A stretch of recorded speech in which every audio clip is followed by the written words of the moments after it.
So this was sort of an ironic thing that happened to me today. I've been posting a lot about Rashee Rice, and I think the conception on the internet is that, I had even Chiefs fans be like, "Why are you defending this behavior?" "Oh, I'm not defending this behavior, dude. Like, I'm a Mhm. lawyer, and I'm concerned with legal precedent. Okay, like, Yep. I'm concerned Just that punishments and his punishment is in line with other punishments. Now, the ironic part of this is that I got Rashee'd this morning by a Broncos fan.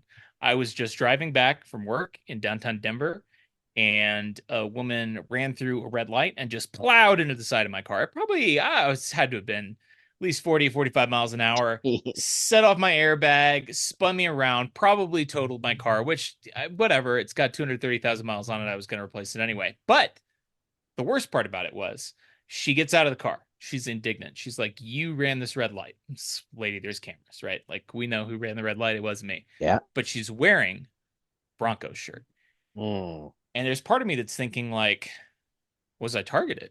Like, was this an attack on me? I've got my Chiefs bumper sticker on there. Like, did she follow me around the block, and then she sees me come through the intersection? She's like, "This is my chance. I'm going to get this guy." All I'm saying is she needs to be suspended for at least 12 games.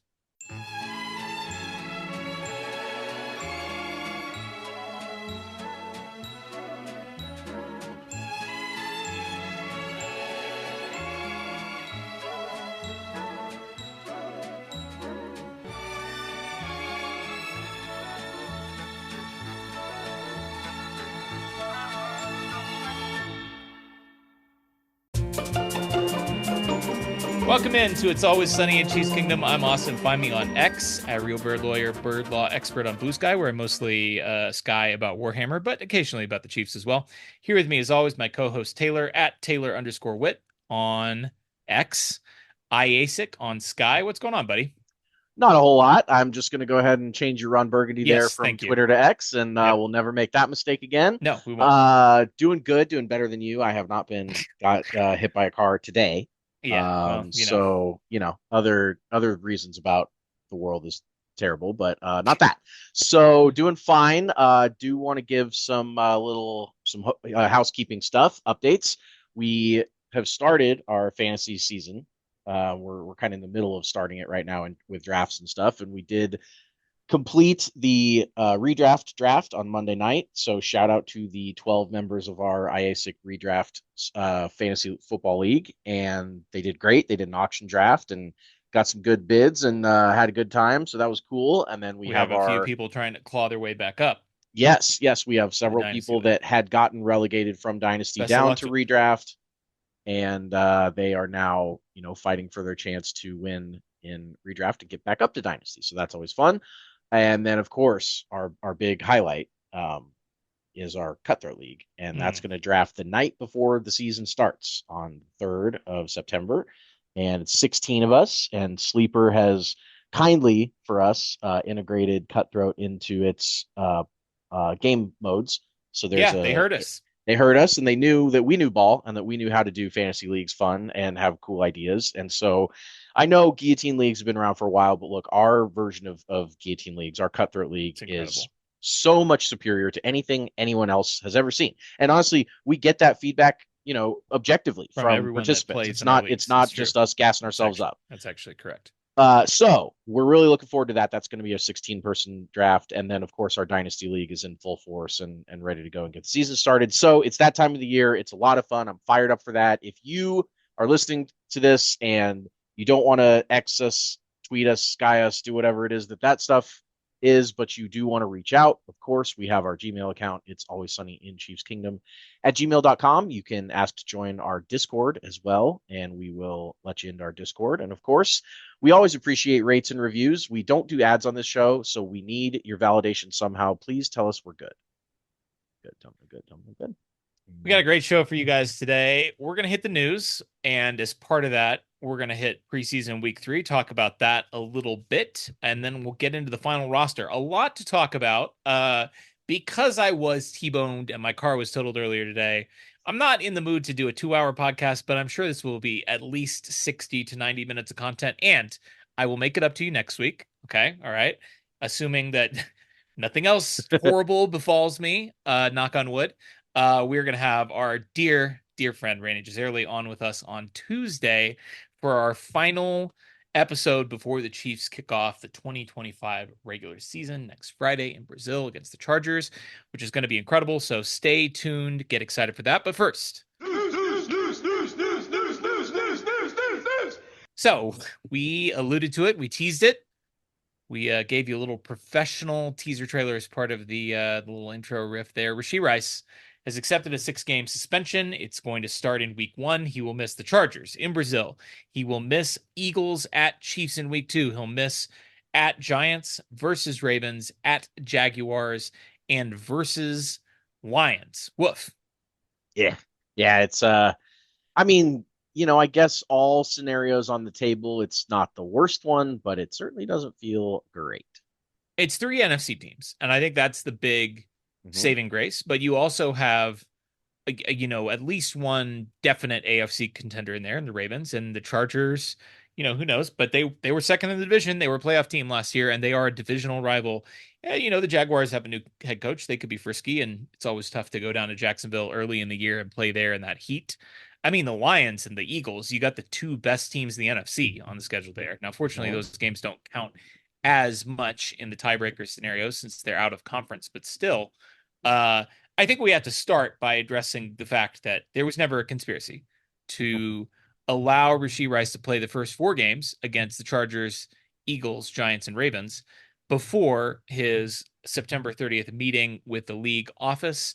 Tom Pelissero, in the literal definition of a subtweet, came out and said Yeah. there was never any conspiracy, contrary to reports who shall remain nameless. It was Mike Mm. Florio. It was Pro Football Talk. We all know that. Tom Pelissero is a professional, so he did not say the name, but it was always clear who he was referring to. He reports this was always a save the date, and the expectation was always that the parties would agree on a suspension before week 1. Our friend Charles Goldman, who was on the show with us last week, said that he still felt like that was a very strong possibility. The only one who didn't see this coming, catching yet another L, is Mike Florio. And I don't like to give him any more attention than we can, but we have to get our shots in while we can. I mean, if we're going to talk about him on the show, we might as well throw him into the bus and That dude rag on him. sucks. Yeah. And Terrible. he's always, peddling conspiracy theories and talking about Andy Reid planning on retiring and all the other L's that he's taken over the years. And this is just another case of him being a clickbait artist. And he just wanted to get people talking about, conspiracies and all that stupid stuff. You're right. There was never any favoritism to the Chiefs. That whole the NFL is rigged for the Chiefs crowd is quiet right now, but I know they'll come back stronger than ever because that's what they do. It was really just another case where the Chiefs are not operating above anyone else, even though everyone wants that to be true because that's the only way that it makes sense to them why the Chiefs are so good. He quoted an anonymous source Never good that at never said, good at it. I'm not a conspiracy theorist, but this is odd. It wasn't odd. There was nothing odd about it. This was completely above board. The people who buy into these theories are utterly insane, and we'll get into some of that in a little bit because there has been a lot of insanity on Chiefs Twitter this week. We got to knock this a bulletin off the Rashee Rice checklist.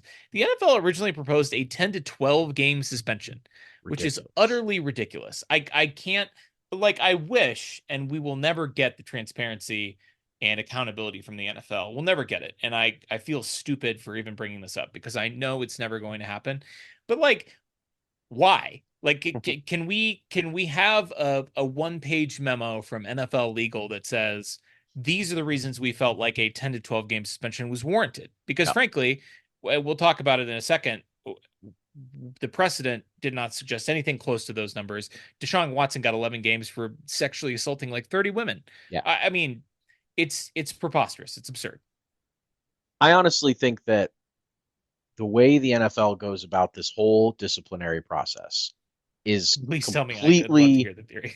it's completely fucked. I mean, there's no theory. It's just that they don't have a grip on fairness, on you know any type of system that they can a rubric or some type of precedent where they can say based on X, Y, and Z factors, this is why our formula says this many games. They don't do it. And I don't know if it's because it's some type of, if they put it into a formula, then maybe there will eventually be some case that even though it doesn't necessarily fall into that formula, everyone's horrified by it. I don't know. I don't know why they think that they need to just shoot from the hip every time they discipline a player, but it's getting ridiculous. And we unfortunately have had our fair share of discussions about players and discipline and all that stuff. But I don't actually think we're as unique of a fan base, the Chiefs, as we feel like we are in this regard. I think that every team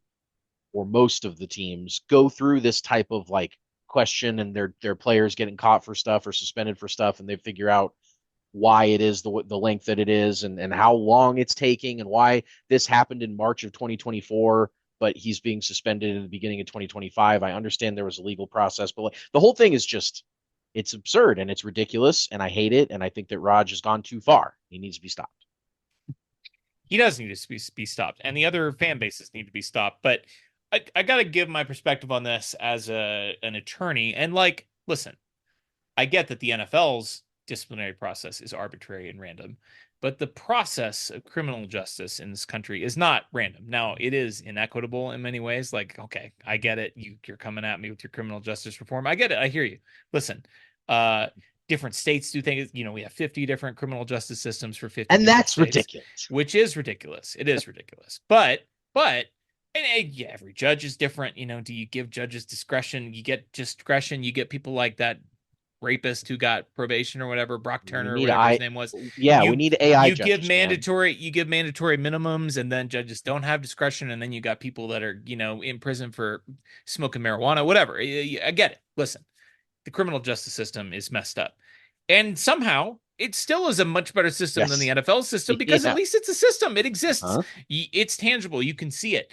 Uh, I don't want to go on a super long rant here, but like the Chiefs got railroaded into this. And I don't know if this qualifies as like a hot take, but like 6 games it's more reasonable than 10 to 12 games. Okay. Mhm. But it's still egregious when you consider Brandon Eccles got a 1 game suspension in 2022, well, 2023, but it happened in 2022 for speeding. He was going 30 over. He hit a guy. He paralyzed a guy. Okay, Yep. which is a worse injury than any of the 6 people that Rashee gave nicks and bruises to. And then you got Jordan Addison, who gets 3 games for 2 separate incidents of speeding and racing and a DUI. And granted, he didn't hit anybody, so you could certainly sell me on Rashee's case being worse.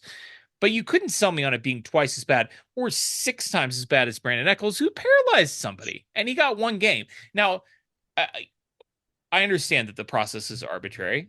Brandon Eccles was a 6th round pick of the New York Jets. So a big media market, but terrible team, late round draft pick, not the #1 wide receiver for the Super Bowl champs. And I Yep. do think that makes a difference. Now It's there about the was shield, right? It's about protecting the it's shield. about the shield. It's about the shield. And I do think that, like there are exceptions to this rule. The reason that I ever hesitate to say the rule is just about protecting the shield, there's one exception to that.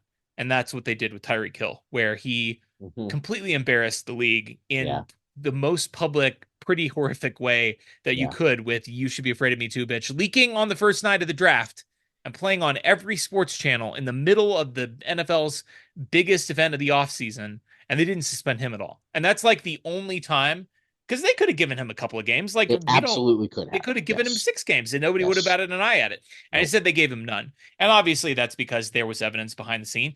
But that wasn't a purely shield move. That was a little anti-shield. Everything else they've done, though, completely consistent with the idea that they're just doing it for PR.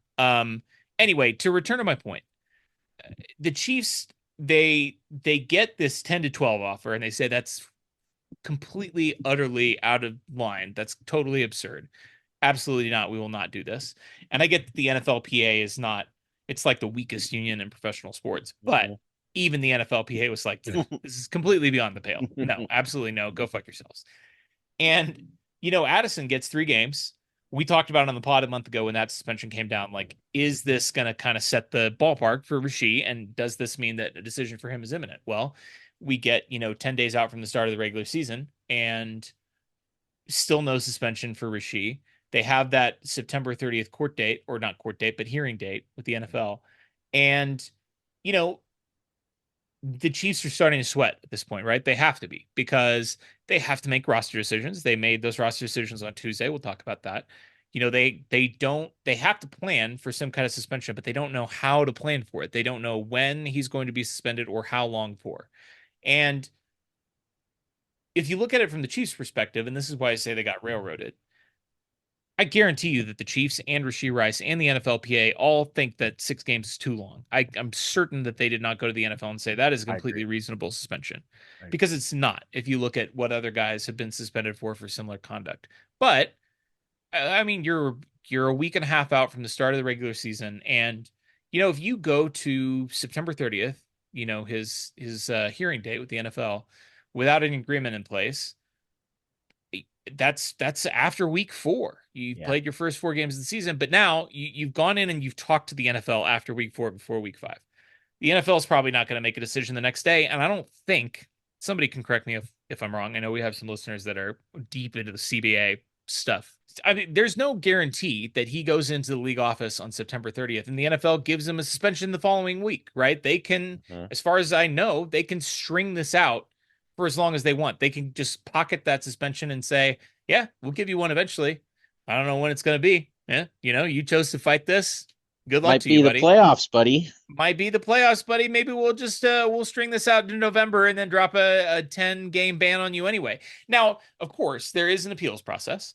And the players, after the suspension comes down, if it's not an agreement like this was, Rashee said, I will take 6 games, I will not appeal it, I will not fight it, and I will serve the 6 game suspension. But if he had fought this and played it out with the league, of course he can appeal it. But the appellate process is to go to an arbitrator. So now Rashee has to go with NFLPA representatives and go to wherever their office is in New York, sit with an arbitrator. Who knows when this would even be, right? And then the arbitrator's got to make a decision and make a ruling, right? And at this point, I mean, you could be in mid-November, you could be in early December. And then if the arbitrator hits you with a 6 game ban, last week of November, first week of December, he's missing a playoff game. He's maybe Yeah. missing 2 playoff games. Yeah. Like Might uh, miss Super Bowl. you just don't have any recourse at that point, right? So I understand why the Chiefs did it. I guarantee you they're pissed off about having to do it this way. And I would be shocked if anyone in the Chiefs organization is happy with the way that this played out. I'm sure that they're furious at the league. I'm sure when any member of the Chiefs organization, the front office, sees any insinuation that the NFL gave them some kind of preferential or special treatment, I'm sure they laugh out loud. And I'm sure if some of these Yeah. people with their takes on the internet made this, suggestion to Brett Veach's face, he would laugh in their face and then he'd probably slap him and then he'd Yep. probably beat him down. Yep. Yep. It's absurd, and it's something that, the haters just find things to hate, and they find things to be furious about, even if they completely aren't. I mean, it's the same stuff with the refs. It's the same stuff that we've been dealing with this whole time, which is just that people can't accept when someone is better than them at a sport or at anything really, and they gnash their teeth and they cry about it. And yeah, but this was a pure case where we can always point to looking backwards, and we can say, oh, the NFL's rigged for the Chiefs. Check this shit out. Right. Like, look at that. Explain this in terms of the NFL is rigged for the Chiefs, because they can't.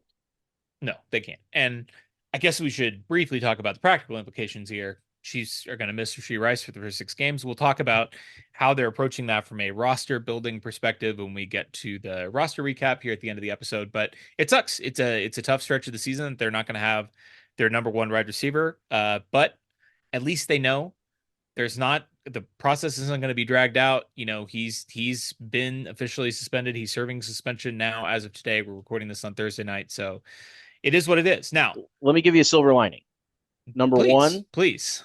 number one is that they know what it's like without Rashee Rice, They do. because they That's got that's true. to the Super Bowl without Rashee Rice last year. And number two is that he had a pretty significant knee injury.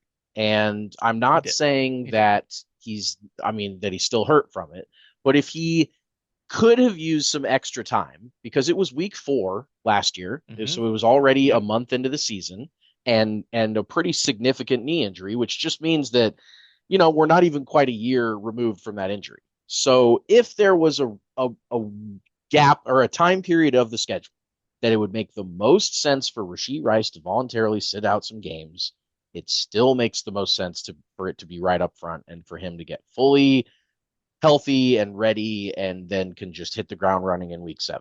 But Eh, it's gonna be tough because of the opponents more than it is like I think the Chiefs will know what to do. I just think they could use all hands on deck for some of these games, and that's where it's gonna hurt. I will say this, Taylor. We've used this cope slash silver lining before, but Mm-hmm. it's a pretty good cope slash silver lining. The Ravens will not have faced the Chiefs with Rashee Rice if That's we see right. them in the playoffs. For years. And the Lions, if we see them in the Super Bowl, or the Eagles, if we get a rematch, Uh-huh. they will not have seen Rashee Rice in a Nope. couple seasons. That's right. The Ravens will not have seen him in a couple of seasons. They will not have played against this Chiefs offense at full strength if we meet these teams again in the playoffs. And again, it's cope, but it's attractive cope. It's compelling. Uh, you mentioned, and I really wanted to transition, but we just have more to talk about with Rashee. But you said, people get upset about teams being better than them at football. People get upset about people being better than them at life. Uh-huh. And I want to transition now to the biggest news of the week. It's second on our news. We really should have led with this, We should have. honestly, but It's the lead. Yeah. it's it's the most important thing That's that ever has ever happened. happened in the history of America, Yeah. and that is Travis Kelce and Taylor Swift are engaged. Ah, the happy couple, man. It's just been such a pleasure for everyone who isn't a hater to watch this whole thing Yeah, just transpire. Chiefs fans basically, and Swifties. Yeah, well, that's a lot of people. It is a lot It's of a it is it's a a lot. It's a big lot chunk of of people, people. a lot of people, and we have been on board and on this train since day one, since before day one, since when there were rumors I and still when it remember you was texting me 2 hours yes, before the Bears game to yes, tell me that about the she's rumor that there. she was going to be in Well, attendance. and we talked about it from the like, No, sure, of you course, yeah, know, the podcast. well, yeah, right, from the podcast. I mean, we were on, and the reason that we run, that you and I run, is because it's a great story. It is just a great And it made total matchup. sense. It It made made total sense total sense. They to are us two from day of one. the most successful and beautiful people the world has ever produced.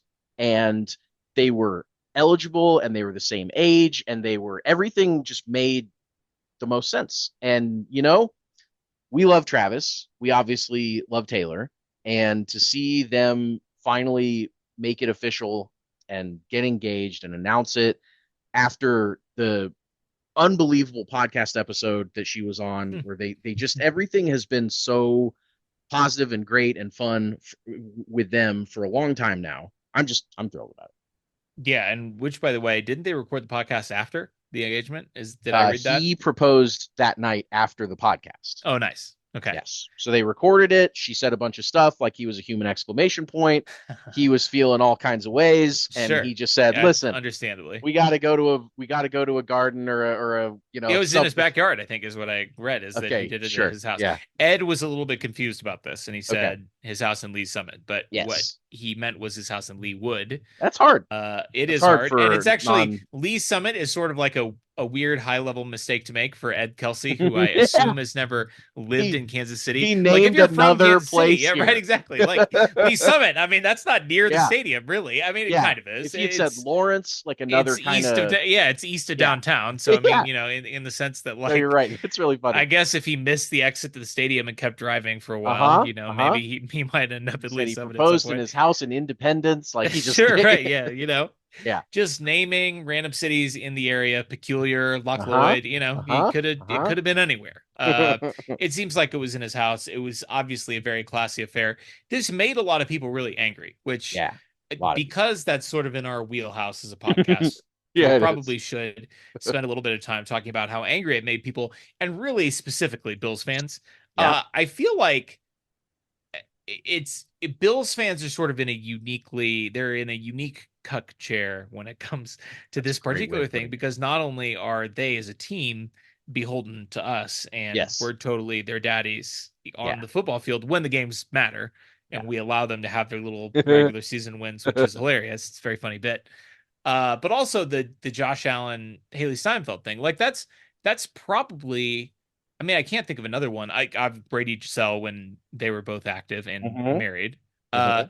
but in terms of like NFL power couples, like that's probably the first one you think of after Travis Tony and Taylor. Romo. No, I'm kidding. Yeah. Sure. I mean, Tony Romo and Jessica Jessica Simpson. Simpson Yeah, back yeah, in yeah. the day. Sure. But But I mean, no, we're talking about you're right. active NFL Correct. power couples. Yes, yes. And They are number two behind Travis and Taylor. And they're number it's a two, significant gap, but but it is a huge gap. there's also a huge gap between them and number three. Like That's true. they are That's the true. clear number two. They are, And but they're and number Josh two. Allen's great and Haley Steinfeld's great and I get it in a perfect world everyone would be happy for everyone, but it's not a perfect world and Bills I am fans happy for I'm Josh not Allen we're and happy. Haley Steinfeld. Of course we are. We How could are we not because be? we We don't have need to be nothing to petty be and sad upset because about. Yeah. we're not number two. We're number No. one, and they can No. exist in the number two role. And you and I have both been very vocal about how much we like Josh Allen as a player. And Yes. if we had to pick another AFC quarterback to win a championship, it would probably be Yes. Josh Allen. We both Certainly would love be for Josh me. Allen. And Haley Steinfeld is gorgeous. She's a good actress. Good for Yeah. them. They're great. Yeah. But Yeah.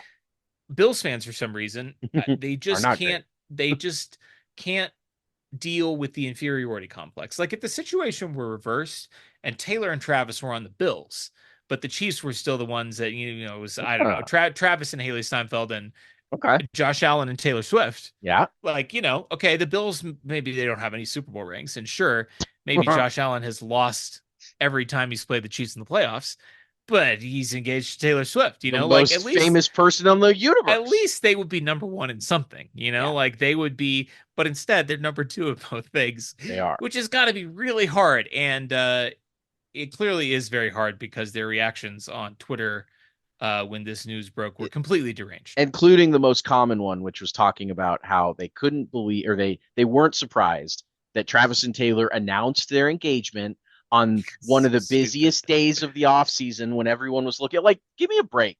First of all, not that it matters and not that we cared for a second, but Josh and Haley announced their engagement on Black Friday when the Chiefs were the only game in town. And Yeah, the Chiefs during were a playing during a primetime Chiefs game that actually matters, that counts for something. So I didn't care because it doesn't Right. matter because those Right. couples are not picking their announcement time No. to mess with other NFL fan bases. They're not. Neither couple did that. Josh didn't do that. Travis didn't do that. That was a complete just coincidence. But these people are so delusional that they just look for any excuse to write a shitty tweet about Travis and Taylor, and it's stupid, and they're sad, and they're depressed, and I feel for Bills Mafia in a human empathy way because I understand that they are going through it as a franchise, as a fan base, as a sure. like that. It's got to be tough, and I commend them for waking up every day and choosing to be Buffalo Bills fans. I really do. It's a crazy history that they've gone through. It's a crazy amount of heartbreak, and it's a crazy like they are.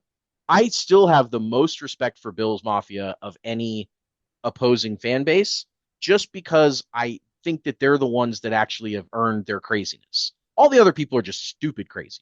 Bills fans are like delusional crazy, and it makes more sense to me. It's just a kind of I don't know.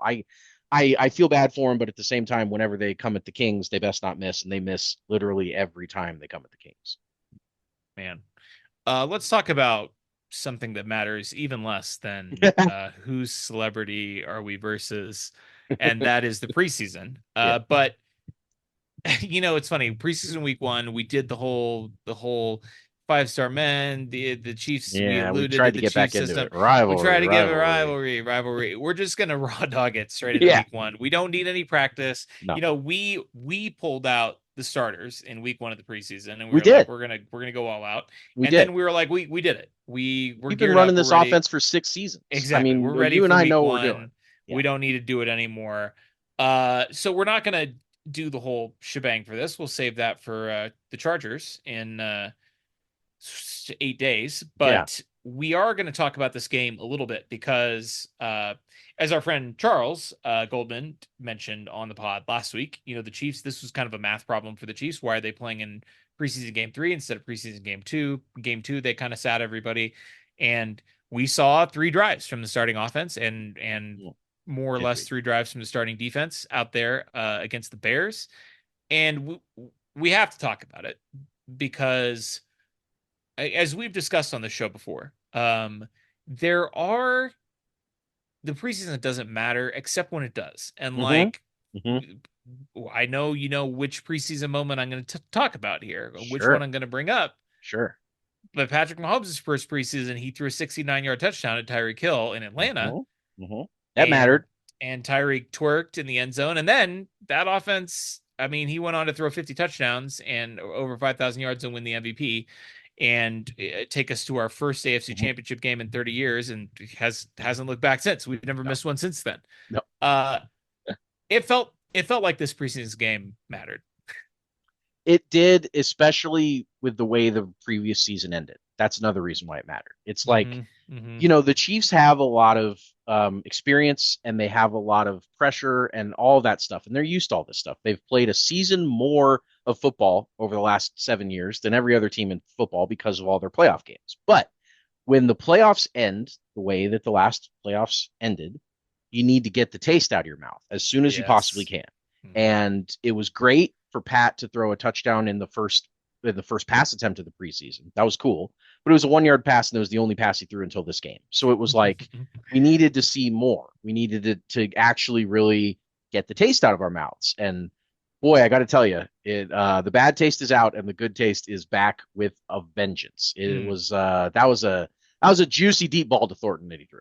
Yeah. So the Chiefs did lose this game, 27 to Yeah, 29 to the Chicago the Bears, backups lost. but the starters were up 17 to nothing over That's fantasy. another NFL team's starters, and Patrick Mahomes was 8 of 13 for 143 yards and a touchdown, which is well over 10 yards per attempt, which is not something that he's done in a couple years in the regular No, season. Not even come close to that number. And it would have been 9 for 13 for a few more yards and a second touchdown if Kareem Hunt holds on to a touchdown pass, a would-be touchdown pass in the end zone.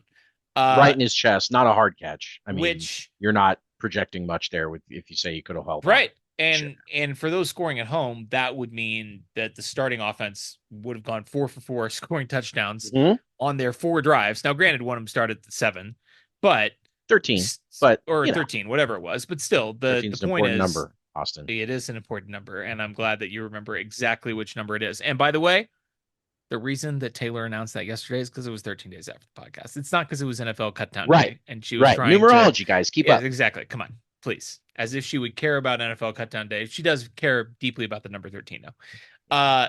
Yeah. Listen. Going 4 for 4 on your your 4 drives of the starting offense, scoring 4 touchdowns, which they didn't do because Kareem dropped the ball, but they still scored 3 touchdowns and a field goal. And They moved it. one of those was a short field, but 3 of them were normal long fields where they marched the ball right down the field. I mean, let's talk about the deep ball first because that was obviously the big takeaway is that he hit a bomb to Tyquan Thornton, who looks like a dude. But it wasn't just that one deep ball. I mean, we've seen the dinkiest, dunkiest offense the last couple of years. Yeah. And every year we think like, is this year they have the wide receiver talent to open the offense back up and throw the deep ball? And Patrick said that's something that he worked on in the offseason. They added Tyquan Thornton, who's insanely fast. They brought back Xavier Worthy. Xavier Worthy's still on the team. He's insanely fast. They got Rashee Rice back in the mix, although they're going to lose him for a little bit. Hollywood Brown is healthy.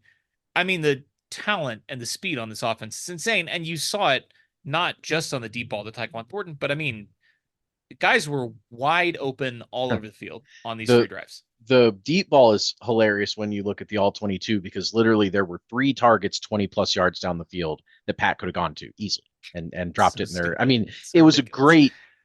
great routes by everybody. Juju caught a 19-yarder in his only target, Yeah. and Kelsey caught a 20-yarder. I mean, I remember the Yes. the 20-yarder to Kelsey, and I was like, "Ooh, I haven't seen that in Yeah. a dog's age." I mean, Yes. it's been, I do think that at some point, these guys aren't immune to criticism and to outside noise and all that stuff. As much as they don't want to hear it and don't want to focus on it, everyone's been talking about how washed the Chiefs offense is for 2 years. For in Mm, 23 and yeah. 24, that's all anybody was talking about. How come they're not fun anymore? Where's the light show? What's happened to Pat? Why is he the third or fourth or fifth best quarterback in the NFL? Blah, blah, blah, blah. And I do think that even though they're professionals and they want to just go win football games, they probably are pretty fucking motivated to go out there and look like those dudes again. And I mean, you could just tell by the vertical concepts and the ways that they spread it out against the Bears. And this was a preseason offense too. So this was Yes, not, I was about to bring this up. they were not bringing out the big guns for this, but they just showed the willingness and the ability to throw it longer. And the Chargers and the Eagles and everybody who was preparing for early season Chiefs are probably like, Yeah, yikes. throw away the tape we've been Throw watching for the last 2 years. right, right, You know, exactly. you got to go back to 2022 tape, except even going back to 2022 tape isn't going to help you because the 2022 offense, the wide receiver one was Juju Smith-Schuster, who's the wide receiver five probably Yeah, on this team. yeah, Like, probably. Yeah, wide receiver four, wide receiver five. yeah, And by the way, looks incredible. Looks healthier than he's yeah. ever He looked looks in a good. Chiefs uniform. Yeah, He looks great. I mean, I'm glad you brought up that last point because I got I was excited and I was letting the tweets fly. sure. And someone in particular was like, "Oh, you can't take anything away from this. It's the preseason. I saw that. They'll look worse." And like, okay, so like, do you think? Yeah, I get it. Like teams don't game plan in the preseason. They don't really run their offense in the preseason in the way that they would in the regular season. You think the Chiefs are going to look worse Yeah, when Andy Reid and Steve Spagnuolo are game planning? Like, yeah. that's they're literally the two best game planners in the NFL. No, I mean, say what you will it's their about Andy as a superpower. play caller, but he's clearly the best offensive game planner. And Steve Spagnuolo, there's nobody even in the same league as him as No, a they're like defensive Batman, game planner. right? Exactly. The So the like, superpower for Batman is if you give him time to prepare. That is literally their superpower. yeah, they dominated the Bears are not a great defense, that's fine, but they were playing their most of their starters on these three drives. And I mean, it, the Chiefs were just beating them. The Chiefs were just better than them, and the Yep. Chiefs didn't have to use any subterfuge or trickery or whatever. Like, imagine you take, all this speed, all this. The offensive line looked insane. I Mm, mean, like we haven't even talked about that, but like Kingsley had his best game of the preseason. Josh Simmons didn't allow a pressure, in the 4 drives that he was out there, 5 drives that he was out there with the starters. Like, they have time to run these concepts, yeah. and like once you get Andy involved with the actual game planning and the play design, like this offense could be completely special. The run game, Pacheco and Kareem Hunt in this game, 6 carries, they average 6 yards a carry. And I mean, these are guys that, career wise are sitting down around 4. Yeah. And, last season would have been lucky to break 4 yards carry. Agreed. Kareem had a little pop in there. He had a nice little, probably one of his longest runs in his second 10 years of Chief in this game. 8 long yards. It I looked know great. it wasn't saying much, but still, I mean, he had some good bursts there. Yeah. At Juju, Travis Kelsey, Kareem Hunt, all like turning back the clock. I Yep. mean, like Juju in particular, we got some late camp buzz that he looks better than Back. he's looked in a long time. And even when he was the Chiefs' number one wide receiver on the best offense in football that won the Super Bowl in 2022, there's a reason the Chiefs didn't bring it back. It's because they were concerned about the knee. The knee was bulky. The knee immediately Mhm. proved to be a problem in New England. And probably the fact that he was in New England proved to be a problem in New England too. Yeah. But like, Right. he's back in Kansas City. He's a Chief. He's healthier than he's been in years. The guy's still in his 20s somehow. And I mean, if he's the wide receiver for on an offense, like, good night. I mean, get out of here. Yeah. He's a guy that I am cautiously optimistic about. And I think that there is a world where we're going to look at this team in like week 7 or 8 or whatever, halfway through a campaign and be like, oh, we like had no idea that Juju was going to be like a significant fun Sure. part of this Yep. Sure. offense. Right. Like it's one thing to have the last 2 years. 2 years ago with New England, last year with the Chiefs, he had 260 and 231 yards total for each of those seasons. That's not a part of the offense. That's a bit player. That's Right.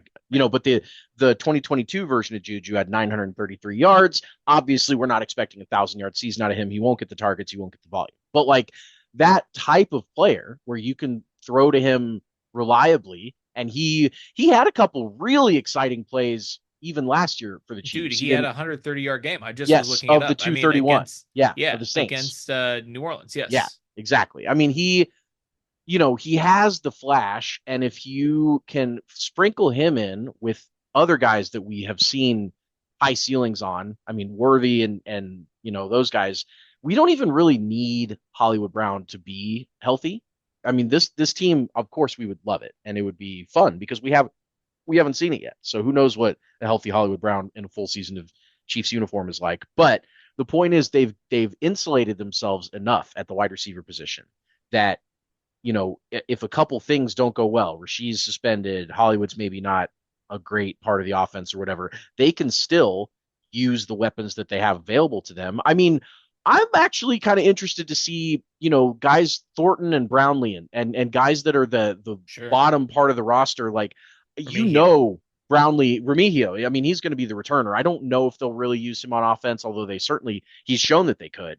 Yeah. Um, they have guys, and that's something that has been so different than the last couple of years. They just didn't have the guys last 2 years. They No. just didn't have them, No. and it'd be really nice if they started to have some weapons on the outside again. It'd be a lot of fun.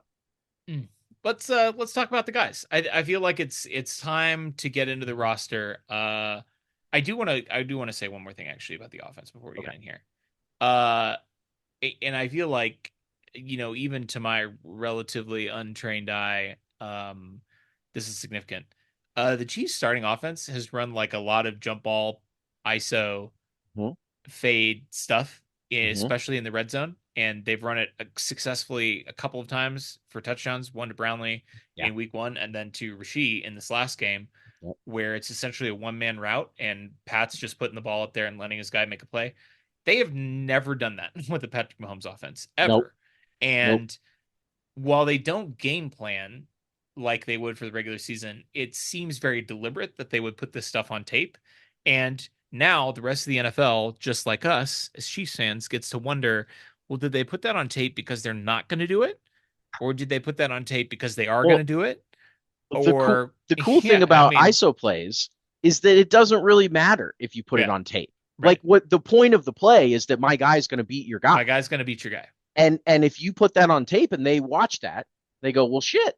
How are we supposed to what are we going to call different? What are we going to do different?" They're just going to run a play and their guy's going to out jump or the I mean, so like I do think that they're going to do it, and I don't think they were afraid to do that in the preseason because there's really nothing you can do about it. You know, It's not a scheme. You can't scheme right. against that. You just are Well, saying we got guys. I will add though, it could be a scheme. That's what I'm saying. Is Hmm. like it's Hmm. not a scheme until it is, Taylor. Yeah, Like yeah. it's a fade with one target on the play until it's not. Until it's a trick, until it's, Well, I'm talking about a scheme like a football scheme, and you're talking about it like oh, a I know. evil, Well, dastardly it plan. works. It works both ways. It does. It It's a does. They're scheming. versatile scheme is a versatile word in that Uh, regard. All right, let's talk about yeah, the yeah. roster. Let's do it. The 53, we'll start off with the quarterbacks. No surprises. Patrick Mahomes and Gardner Minshew. Bailey Zappi and Chris Oladikin waived. Oladikin returns to the practice squad. He's obviously been with the organization now for a couple of years. He's strung together some good performances in the preseason, and he's coming back on the practice squad. Bailey Zappi, so long and good riddance. He was not He good in the preseason. he didn't show anything. He didn't have it. I will say, I mean, obviously we've geeked out about Mahomes. We don't need to talk more about Pat. We will. We'll be talking about him a lot starting in 8 days. But I thought, Gardner Minshew in this third preseason game, they didn't change the offense that much when Pat came out. He was trying to take some shots, not as effectively because he wasn't playing with the ones. But I liked what I saw from him, especially in this last preseason game, and I think he's going to be a capable backup. It's a You know good why? QB room. You know why he was really fun to watch in the preseason? Because we have not had a backup quarterback that had recent starting NFL experience. Yep, that's true. I mean, in a long time. Yeah, Since Foles. I think Foles was probably the last guy that the Chiefs sure. brought Backing in, up Alex. backing up Alex, and it was like, oh yeah, if we need to start this guy, he just started games last year, Right. and Yeah. ever since then, it's been a guy to teach Pat, and it's been a grizzled veteran, and all those guys that came in that proved. I mean, I think they were good in those roles, and obviously Andy knows what he's doing, and the reason that they brought them in. But now Pat's the grizzled vet, and so you just need a guy that if Pat isn't available, doesn't look like, oh my God, it's been 6 years since I've started an NFL game. And they brought in a guy that literally last year was starting games for the Raiders. And it looked like it. It looked like when Pat came out, it was like, oh yeah, this guy could like play a little ball. Like Gardner Minshew can throw it. And I was excited about that. So yeah, I think he's the best backup the Chiefs have had in a long time. We don't need to spend 20 minutes talking about the Chiefs backup quarterback No, situation, but moving on. while you were talking though, one additional thought about this. Uh-huh. While you were talking about that, I was thinking about, 35-year-old, 36-year-old Chad Henne, Yeah, I love putting Chad. his body on the line against the Browns Yes. in the playoffs. I mean, if Gardner Minshew had to come in and take a drive or two or a half in the playoffs, God forbid, but like it's Yeah. happened before, there's Yeah, it precedent has. for it. I would be pretty excited to see what we would get out of Gardner Minshew. Minshew with the ones in a Yeah, do or I die mean, situation. Like I imagine think he'd Gardner. ball out. I was thinking of that Chad Henne play, but it's Gardner Minshew running the Yeah. thing, and like I'm thinking, well, Yeah. this would be like if Yes. that happened. And no disrespect to Chad Henne, because None. obviously that was a Chiefs legendary play in legend. his own right because it Chiefs was Chad legend. Henne. But Absolutely. it would be fun. It'd be incredible. It would. Let's move on to running back. Four running backs make the roster: Isaiah Pacheco, Kareem Hunt, Rashard Smith, Elijah Mitchell all make the team. Not a huge surprise, but no trades. That was something that Josina Anderson had tweeted last week and Yep. did not come to pass. So she takes a little bit of an L there. I guess it's still possible that they could, but They at could this have been point, calling. yeah, She said the they could have Chiefs been are calling. They calling, could have and been that could calling. have been totally true.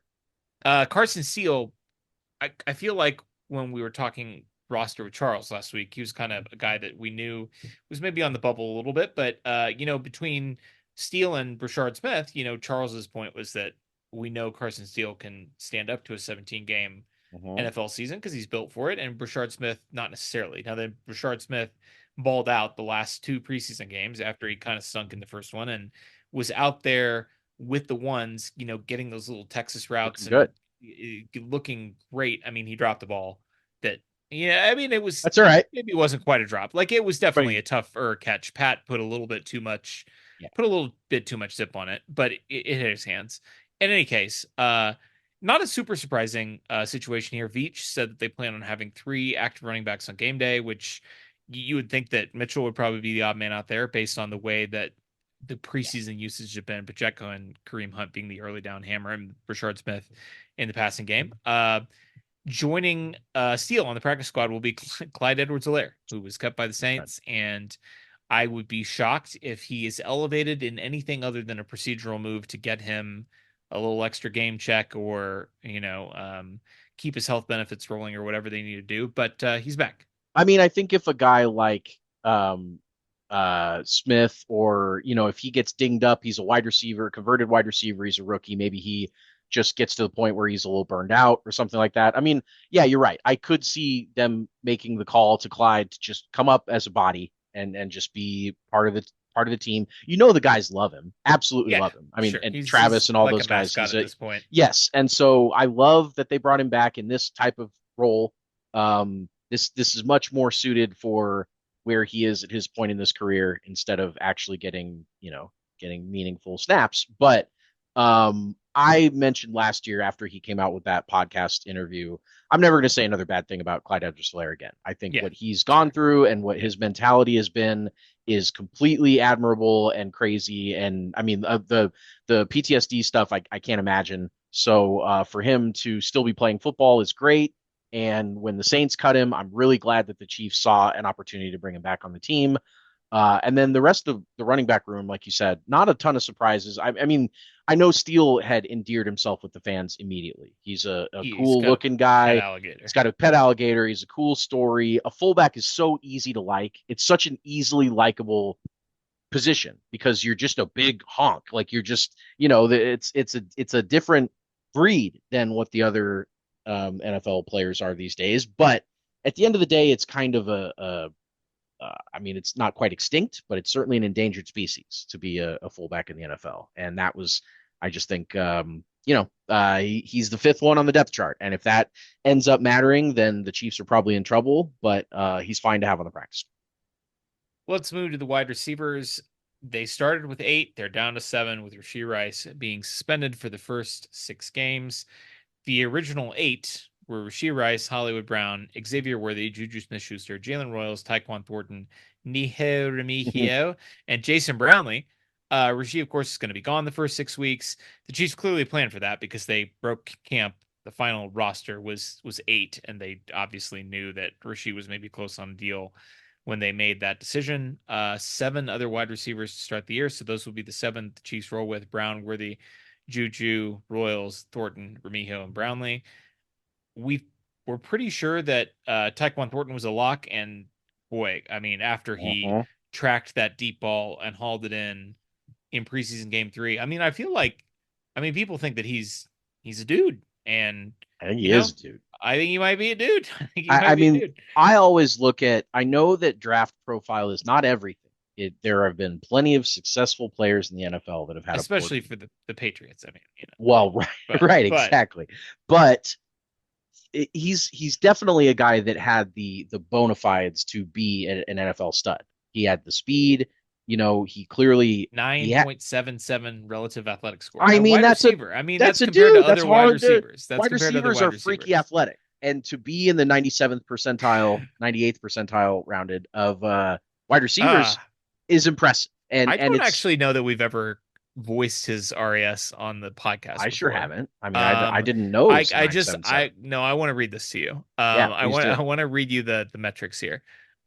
His weight is 19th percentile, okay, and his vertical is 76th percentile. Everything else is green, which is Elite. elite. The broad is a 96th percentile, the broad jump. It's pretty good These are the fun ones. All right. 40, 996. So that's a 99.6 percentile 40. for a The wide 20 receiver. yard split is also a 996, Mm, which is a 99.6th percentile 20-yard split on the 40-yard dash. man, And the 10-yard split is a 9.99. man, So, that means like one or two people have ever had a faster 10 than him. I yes, mean, the very 10-yard small. split is a 99.9th percentile 10-yard split. I mean, he He's could be a lot of fun. explosive. He could be a lot of How fun. did he not stick on the roster in New England? Like They even just just didn't know what stick they're there. doing. I mean, they just didn't know what they're Yeah, doing. They didn't know they've what been they're in. doing. It's been a tough time They've been in in QB Foxborough lately. purgatory. Yeah, It's interesting. Remigio makes the roster. We kind of assumed that that would be more for his return ability. But he could always pepper himself in there. And then Brownlee is maybe the only surprise, and not really, given that Rashee is suspended. I mean, we kind of knew. I feel like we pegged this room pretty well. I I think we agree. pretty much nailed these picks. I, Jimmy I think Holiday is the Brownlee. only wide receiver on the practice squad. So Right. I do think Brownlee played his way onto this list, and if he didn't have a good preseason, he was out there they with the ones they again in game they 3. could have. I mean, right. If he didn't have a good camp, a good preseason, they could have broken with six wide receivers instead of the seven that they have. Rashee plus six. But I mean, he made a case. He made a case for himself to be an active member of the squad. And again, like we talked about after that first touchdown, what he brings, which is so enticing, is the body type, is the X receiver, the size. That's something that the Chiefs just have really, really not had. We've said the Chiefs haven't had an X receiver pretty much every podcast that we've ever done. And um, they will get him onto the field. They will give him like Justin Ross levels of like chances where yeah, it's not going to be all the time, but like there will be opportunities to throw him a touchdown this year, and I think Mm-hmm. he'll take advantage of it, and I'm looking forward to it. Yeah, especially while Rashee is out. I mean, that Right. play he ran in preseason game 1, Rashee ran a Yeah, similar route in game 3, but Rashee's going to be out the first 6 weeks. I mean, he's got a chance to, if not stick with the Chiefs long term, to at least get himself a second contract and I agree. make himself some real legitimate NFL money. The tight end room started off with Travis Kelce, Jared Wiley, and Noah Gray, but as friend of the show Charles Goldman predicted last week, Robert Tonyan, not officially on the roster to start on the 43, but did revert to the practice squad and then was immediately called up to the 53 when Rasheed's suspension was announced. So right now the tight end room is four: Kelsey, Wiley, Gray, and Tanyan. No surprises there. 2025 UDFA out of Clemson, Jacob Renningstool is going to start the year on IR with a hamstring injury. He is designated to return, and he is kind of an interesting player. I mean, you got Yeah. a Clemson guy. 2025 UDFA signing Trey Watson made the practice squad after starting training camp on the pup. So, a guy that didn't get a chance to show much early on in camp because he couldn't get on the field physically. But a couple of interesting developmental guys on the practice squad there. And I mean, this is a pretty juicy tight end room. This is a good group of guys. A lot of talent in that room. I mean, even even the small morsel of information of Brenningstool being designated to return Hmm. kind of tells you that like they really like him. And if not, they could have easily cut him or just put him on the Or season-ending redshirted him. Yeah, IR, right. redshirt, Exactly. done a lot of stuff other than just saying, "Hey, we might actually be able to use this guy." And some of that could be that Tunyon's a little bit up there in age, and they might wonder if he will be available by the time Brenningstool comes back around. Who knows how they're massaging this roster? But we obviously have a lot of talent to work with in this room. Travis Kelsey, not much needs to be said about that guy. No. He should be primed for a send off for the ages. I really do think that I'll be shocked if he doesn't get 1,000 yards this year, just based on the mentality and I how agree. last year went. And I like, I agree. mean, a force of will. It's not even going to be because he's necessarily all the way back or anything like that. I just think that he's gonna will himself to a good season to end his career. And make no mistake, this is his last year as an NFL Yeah. player. I mean, Yeah. there is no ifs, ands, or buts about it. We need to send Travis Kelsey off successful because he will not have another chance after this. Wiley and Gray are fun. They are Yeah. certainly Oh pass yeah. catching, weapons that the Chiefs will use in 2 and 3 tight end sets. I mean, and of course, we don't need to talk about Big Bob very much. He has shown himself to be a playmaker in the preseason and in camp and has a good relationship with Pat. I mean, they were on the same page there. He played a long time with Aaron Rodgers, so he kind of gets I mean, if there's ever been like an NFL comp for Pat, it's Aaron Rodgers, or Sure. maybe vice versa. But like, you know what I mean? Right. Like that's Yeah. Pat plays like Aaron Rodgers in his prime, and Tunyon's used to that type of game. So I love this room. I think this is maybe top to bottom, the probably the best. I mean, other than quarterback, probably the best room the Chiefs have just from a pure, you know, reliability and explosive, and I love it. It's really good, man. Let's talk offensive line really quick. Round out the offense here. Creed Humphrey and Hunter Norzad at center. Josh Simmons, Jalen Moore, Juwan Taylor, and Wanya Morris at tackle. Mike Caliendo, Kingsley Suamatia, and Trey Smith at guard. 9 offensive linemen the Chiefs have broke with. They've oscillated between 9 and 10. Mm-hmm. So this is on the lower end, but not by much. I think the big news, and this is a good thing when the biggest news and the Yes, worst news about your offensive line on cutdown day is that Essa Pohl, the rookie tackle who they were kind of grooming and hoping to get back on the practice squad, was unfortunately claimed by the New York Jets on waivers after initially being told that he cleared waivers and was going to be able to return to the Chiefs. There was some glitch in the system that resulted in him being given incorrect information and Chiefs fans being given incorrect information only for the dastardly Jets to swoop in and take Essapol, which is too bad because he did play well in the preseason and certainly a guy that, the Chiefs were hoping to kind of develop, in a Prince Tega Winogo type, yeah, practice squad developmental role. the And poll that speaking was of the practice promised. squad, yeah, exactly. The poll that was promised. Sadly, he is a Jet. 2 offensive linemen on the practice squad currently. Chuwebuka Godric and CJ Hansen are both there. So, I mean, and those are both guys. We talked about Hansen potentially making the I roster. thought he was going to. I was I surprised he didn't. I was too, but he's still with the organization. He's on the practice squad, so he's ready and available if the Chiefs need another offensive lineman. This is a good group. I mean, I feel like we hit the Josh Simmons hype really hard out of the gate, and then the offensive line. After the first game where Kingsley kind of got worked a little bit, since then the offensive line has done what good offensive lines are supposed to do, and that is be a complete non-story. Yep, Like, yep, we haven't been hitting it hard because they've been good and they haven't been screwing up, and there's nothing to talk about, right? Like yep. Kingsley looked great in game 3. His certainly his best performance of the preseason. I mean, frankly, is the best performance of his career, given Agreed, how, last year agreed. went. Um, Josh Simmons didn't allow pressure in the preseason, playing mostly against other ones. And we know obviously how good Creed and Trey Smith are. And right tackle, we'll see. Juwan, he's still got the knee thing. He might have to have that drained or scoped or whatever after he takes the long flight down to Brazil. He talked about that. But if they could just leave him alone and stop whistling Uh-huh. him twice a game. Uh-huh. Yeah, like what if the league just decides to leave Jawan Taylor alone? Leave Jawan alone. I know. I know. It's enticing to think that a guy that really does perform well metrically, like with pass block and run block for the most Yeah. part. He's a solid NFL player. He just makes too many mental mistakes. And if those get cleaned up, and if we are not talking about Jawan Taylor, exactly like you said about the best lines are just invisible. And if we're not coming into these recaps and being like, that damn Juwan Taylor. I mean, then it's a huge win for him and for us.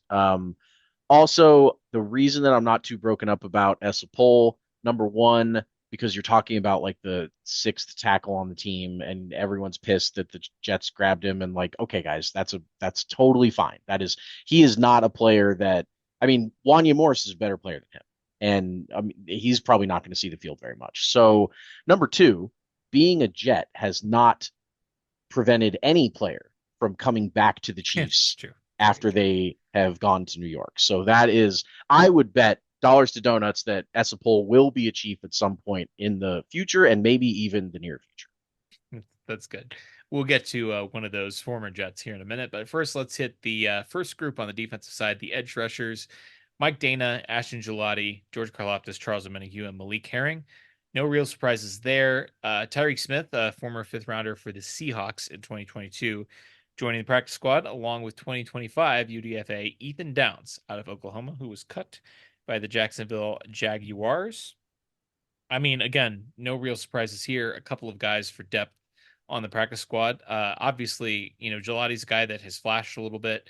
They just gave Karlaftis a nice big extension. Charles Omenihu took to Twitter after the game, after preseason game 3, in which he looked very healthy, Yeah. to let everybody know that he's very healthy and he's ready to go in week He's 1, and so he's funny. uh, he's hungry. He's ready to go. Chuck is back. There are not too many bigger personalities on the Chiefs. There are a couple, but not too many bigger than Chuck Menahu. He is funny and passionate, He's hilarious. and obviously he's a damn good football player. He is. And this room is fine. This room is not great. This room is not going to win very many games by themselves, but what they will not do is lose very many games by themselves. They are solid players. I mean, George Karlaftis is like the epitome of this edge rushing, where it's Yeah. like Right. he is a fine NFL player. He's not just like a medium, like he's fine. He's probably the 12th to 13th to 14th area edge rusher in the NFL.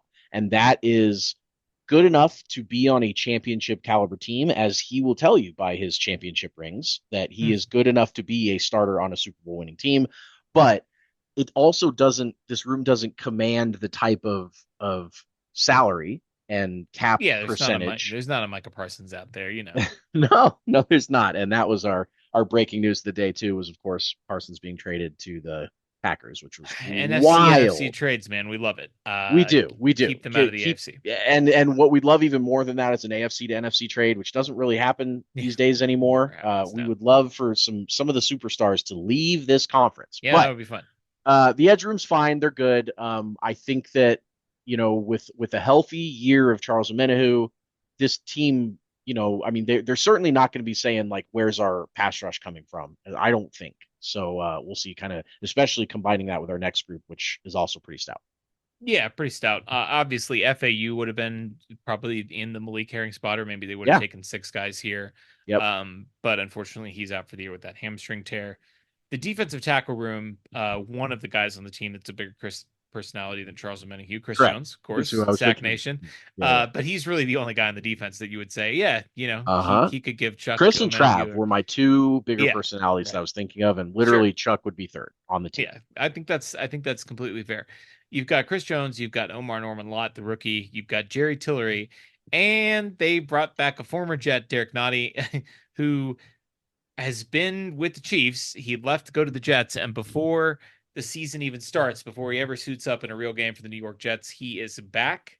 It's going to be one of those fun. I love these. It's like the Antonio Brown as a Raider thing, Yeah. where like it's one of those fun sports trivias where if you pulled up their football reference page, you wouldn't see any There's no stats gap. with the team, so then you wouldn't you wouldn't think of Antonio Brown as a Raider or Derek Nottie as a Jet. But sure enough, Derek Nottie was a Jet. He returns in a trade the Chiefs swapped 6th and 7th round picks. So what they did with the Niners in Sky Moore trade last week, they get Derek Nottie back. He's a guy that he's not an incredible player.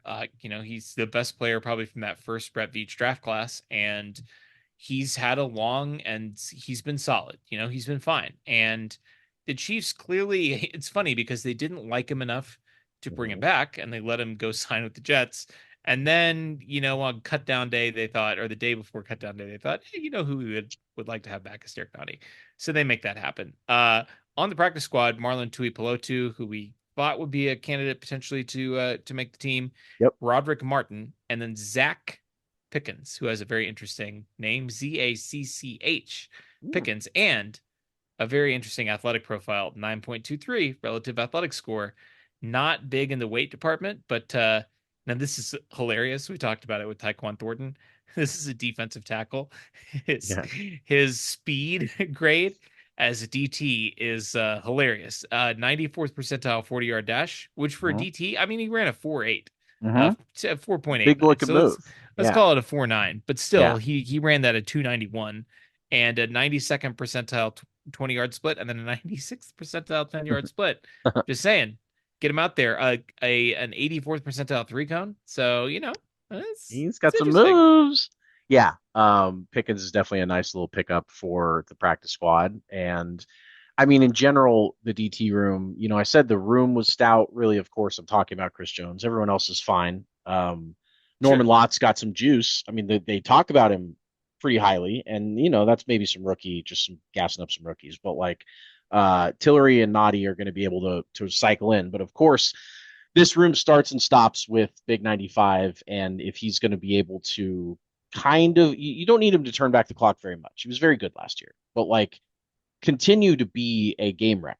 Yeah. That's what would be great is just maintain. If Chris Jones maintains his level of play and can get after the quarterback, can command double teams, can beat double teams at the highest rate that any interior defensive lineman in the league was doing last year by a pretty significant margin. I mean, he's basically stepped into the Aaron Donald role, Yeah. and there was a bit of an overlap where even though Aaron Donald was still playing, Chris Jones was right there at his heels for the best defensive tackle in the league. Then Aaron Donald retires, and it's like, oh, a lot of people kind of forget like Chris Jones is a one of one player in the Mm-hmm. league right now. There Yeah. is no dominant defensive tackle that can pass rush, that can stop the run, that can do everything that Chris Jones can do. And what the Chiefs really need is just for him to hold on as long as he can as that type of player because he is a difference maker. I'd say the biggest surprise from this group is who isn't here, and Yeah. that's Mike Pennell. Yep. He was cut, didn't make the 53, and then didn't return to the practice squad. And he obviously, the Chiefs plucked him from the couch a couple of seasons ago after his first tenure with the team and, won a ring with the team in 2019. And then they brought him back in this Super Bowl against San Francisco. He played great, had that huge slash play against Trent Williams. Yeah. Um, and he's a guy that's been around the team a lot. He's been on the practice squad. He's been on the active roster. A little bit surprising to see him not make the team or come back on the practice squad. Brett Veach did say that they wanted to get younger and more athletic at the DT position, but he also said the door is open for a potential reunion with Pennell later in the year. He called him a special human being. He said the Chiefs love him, just not enough to employ him at this point in time. And you know what? Mike Pennell has had uh, I mean, Mike Pennell had a 99th percentile career for where, Mike Pennell's background, Yeah. I mean, Great again, point. like a guy that a couple years ago was on the couch and then, he's dusting Trent Williams in the Super Bowl, Yeah, the his greatest, RCS, his the, relative career score yeah, is a 999 for sure. the greatest tackle of that generation. And Yeah. Mike Pennell's blowing him up and winning he's got three Super Bowl or two Super Bowl rings. It's sad for him to not be on the team, but it doesn't sound like we've necessarily seen the end of big Mike Pennell. It doesn't feel like we've seen the end of any former Chiefs player that might Yeah, still be it's a active great in the point. NFL. I mean, It's they an incredible point. really, It's true. really like to bring these guys back. And it's not only fun from a fan point of view to reunite with players that have been on the team, but it makes sense. The Chiefs value continuity.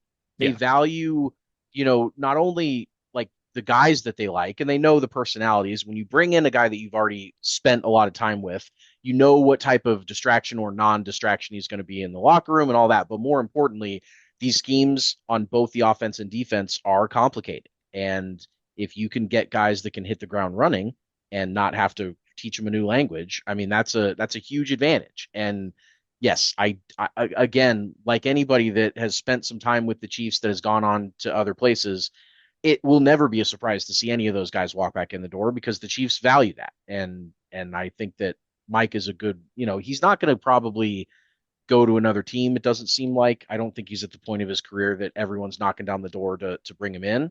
But if the Chiefs find a need for it, I do think that they'll call, and I think he'll answer.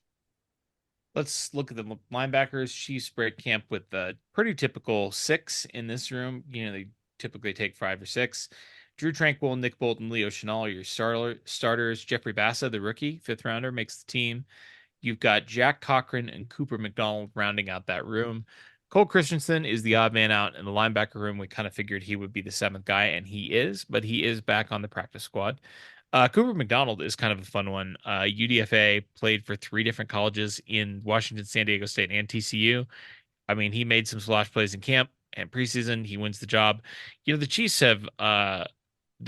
have employed UDFA linebackers. I mean, this is a position where they will definitely keep guys that weren't drafted and will play them. Now, I mean, the famous example is Ben Neiman, Mm-hmm. Mm-hmm. and Ben Neiman was not good, but he was not good in sort of the Dan Sorensen mold of not good, where he did a lot of boneheaded stuff, but occasionally, sometimes he would do some really cool stuff. And, I mean, that guy was essentially a starter on a Super Bowl winning defense, Yeah. against the 49ers the first time. So, I mean, listen, if you're getting meaningful snaps out of any undrafted free agent at any position, it's a win. It's a huge organizational coup to get meaningful snaps from any UDFA at any position on an NFL roster. And while I don't know if Cooper McDonald is necessarily going to be playing super meaningful snaps, it is a fun story. And this is a good room. I mean, you feel great about the starters, obviously, Drew, Nick, Leo, and we both really liked what we saw out of Bassa. I mean, he really came on the last couple of games in the preseason, and a guy that has some talent. And Cochran's got some familiarity with the team, and then Donald. It's a good room. It's a good squad. Shout out Cam to Ben Jones. Neiman. Oh yeah, go Oh, ahead. go Go ahead. ahead. Well, Cam Jones gets claimed by the Jets. He was another guy that we thought maybe would be on the bubble. He Boy, those did not make the Jets. roster, and the Jets, they're swooping all our players, which honestly, It's a good for great them. strategy. It's a very Like good if strategy. you can't beat them, join them, and That's they right. they definitely understand who butters the bread in the NFL, and they're going after it. I was just going to say, shout out to Ben Neiman, who after his time with the Chiefs was up in 2021, has gotten employed by 3 different NFL teams and has played a total of 103 games in the NFL as an undrafted free agent linebacker. I mean, So that's huge. he played It's 17 a great games last career. year for Detroit. I mean, he's done awesome. And I do think that despite the frustrations that the Chiefs fans had with Ben Neiman, and rightfully so, he was a Yeah, frustrating player legitimate. to watch. But good for him. Happy that he has made a great career out of not having a high draft profile. Yeah, yeah, it's great. Cornerback room, they break camp with 6, pretty typical there, and no real surprises. Christian Fulton, Trent McDuffie, Chris Roland Wallace, Jalen Watson, Joshua Williams, and Noel Williams. So 2 Williamses. Nazeeh Johnson, this was a little bit surprising. We talked about where his place on the roster would be. He goes on injured reserve, designated return with a shoulder injury. So that means he is going to miss at least 4 games before he is allowed to come back. You've got Kevin Knowles and Melvin Smith Jr., both 2 young guys on the practice squad. So, I mean, this is a room that if Christian Fulton hits, you love the top end of this room with McDuffie, Fulton, and Jalen Watson. I mean, Yeah, that's a really good trio of corners. And after that, gets a little bit dicier, a little bit more interesting. But I liked what I saw of Noel Williams. He's kind of a dog.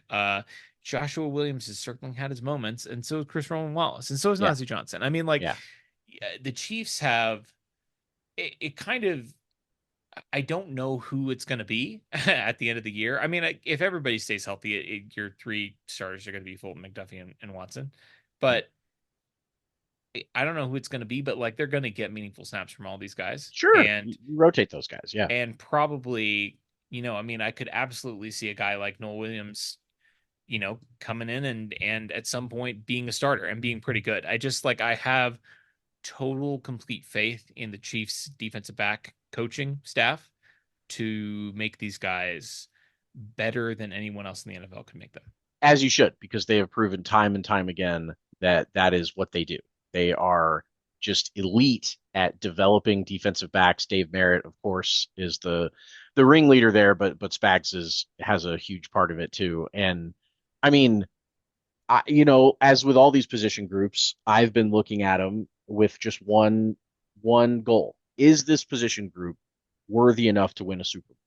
Mm-hmm. Are they Super Bowl worthy good? And this cornerback group, absolutely. With the rings that, of course, McDuffie and Watson and those guys have, but like they are good enough to win the Super Bowl. They're talented, they're versatile, they can play all over the field. They can, they can play zone, they can play man. They've got everything figured out. And a lot of that's credit to the coaching staff, but it's also credit to Veach and the drafting process because they're not, other than McDuffie, they're not really spending a ton of draft capital No, on not at all. quarterbacks. Yeah. And it's been time and time again that's worked out for them. And that just shows that they have an eye for the position. They really know what it takes to be, to scout a good NFL cornerback and bring him into the fold. And I mean, I have no doubt in my mind that this group is going to be a plus, a net positive for the Chiefs. We'll see kind of how Fulton's health and some of the McDuffie usage. There's some nitpicking we could do with this group about when and where they play and stuff like that. But in general, how can you be more comfortable with a group than these guys? It's gonna be fun. Yeah, and I mean, just one final thought on that, but Noel Williams, he was the 85th overall pick. I mean, they took him in the third round, so Yeah, it's pretty unusual for the Chiefs, other than McDuffie, to invest day two draft capital yeah, in cornerbacks. And I mean, if they do that, they must have really liked what they saw out of Noel Williams, and he's really flashed some in the preseason, and we've heard good things about him out of camp. I think the other guy, he was technically a day three pick, but the other guy that they sort of got in that part of the draft, third, fourth round, that they turned into a star is L'Jarius Sneed, just need fourth rounder. who is a fourth round pick, Mm-hmm. and Mm-hmm. that was seen at the time as a reach, and then he obviously turned in one of the elite Chiefs cornerback seasons of all time. So I'm not saying that Noel Williams be that guy, but I'm not saying he's not going to be that guy either. Yeah, yeah. Safety room, three guys: Jaden Hicks, Brian Cook, and Shamari Connor. Mike Edwards, we kind of talked about as being on the bubble. He was cut, but does return to the practice squad, so he's going to be available if the Chiefs need him. They have another safety on the practice squad, Jamie Robinson, old Jamie Robinson, a former I, li- fifth round pick in 2023 out of Florida State by the Carolina Panthers. So I like to call him Jamie. Jamie, It's Jammie, which I know it's probably pronounced Jamie. I haven't heard it out I don't loud, know. but I in my think it's head, probably Jamie. it's Jamie Robinson, and he jams people up. He's Sure. that's a That's good what DB safeties name. do. Yeah, Yep. for Um. sure. 100%. y- Yeah, this room is a little sparse, little Yeah, barren. it is a little sparse. Yeah, it is a little sparse. I don't have anything bad to say about Hicks, Cook, and Connor. I think they've all proven that they're good NFL players. They can make big splash plays. I mean, Hicks, had 3 picks last year to lead the team and is obviously taking on much more of a leadership type of role on the defense and seems to be, made for it and is doing well. Brian Cook, of course, has been a lot of fun to watch. He's had a lot of good playmaking ability. He steps more into a primetime role now with the departure of Justin Reed. That's the biggest missing piece from this defense is Justin Reed. Everyone else, Yeah. for the most part, here is back. All biggest technically is Mike Pennell, but biggest as far as impact to the team. And so how they paper over that and how they respond to Justin Reed no longer being there is going to come in these three guys in the safety room. And Mike Edwards was interesting signing just because he's a little up there in age, but again, he was a guy that knew the team and that had left the team and that they brought back in the offseason. And if he's on the practice squad, then there is a chance that if they just need an extra body, if they need to rotate in more safeties, he's probably a decent shot to be one of the first guys on the practice squad to make it up there. But I mean, Najee Johnson honestly is a guy that they're looking for to when he returns from IR. He's technically a cornerback, but he Right. plays a lot of the safety, the hybrid Sure. I role mean, that he's a that bigger guy, so he's a bigger you guy can throw him and out there he and lines up at safety a lot. So he's one that will help the safety room be more, versatile and deep when he gets back. But until he's back, I mean, those guys are going to be playing a lot of snaps. they Three, are. three, three guys for a team that likes to run a lot of safeties and do a lot with their safeties. And I mean, they're certainly not going to be hurting for snaps. That's for sure. And they have asked their safeties. I mean, Spags has asked his safeties to play a lot of snaps. I mean, Justin Reed was playing a ton of snaps when he Yeah, was the starter here. tons. I mean, just looking at his snap counts. I mean, last year he played 97% of the defensive snaps, 98 the year before that, and 97 the year before that. And that's So, with a game missing with the starters that right. probably put it at closer to Yeah, 100. I right, mean, exactly. So, yeah. I'm the good news is they've been fortunate with the health there. Even playing those guys as many snaps as they have, and some of that is what they're asking those guys to do. I mean, they're not asking these guys to get their hands super dirty. That's what their linebackers are for. Some teams are using their safeties to come down, into the box and do a lot of Hmm. banging Hitting, with the Derrick Henrys of the world, like hitting's not really my yeah, thing, coach. exactly. Hitting's not really their thing, and that's okay. We're okay with that. Speaking of hitting not being their thing, the last group, of course, the specialists. No surprises here. Harrison Butker as the kicker, Matt Arises the punter, and James Winchester, the longest tenured chief, along with Travis Kelsey, is the long snapper. I see you added to my note. Boring. Yeah. Well, I mean, what can you say? It's good that the specialists are boring because they Yeah, are, it is good. reliable, especially Butker. Arise has been up and down, but he was fine last year. He's certainly Yeah. a serviceable punter. And I mean, James Winchester, he's been long snapping that thing for 10, 12, 13 years now. But Butker is, I mean, if he's not, the best kicker in the NFL, bar none, start to finish, he's certainly in the conversation for top two or three. The Chiefs are very lucky that they snatched him off of Carolina's practice squad so many years ago because dude's lights out. That is your 53-man Kansas City Chiefs roster. We will be back next week to preview week one with our friend Randy Gisserli. It's always sunny in Chiefs Kingdom. We'll see you next time.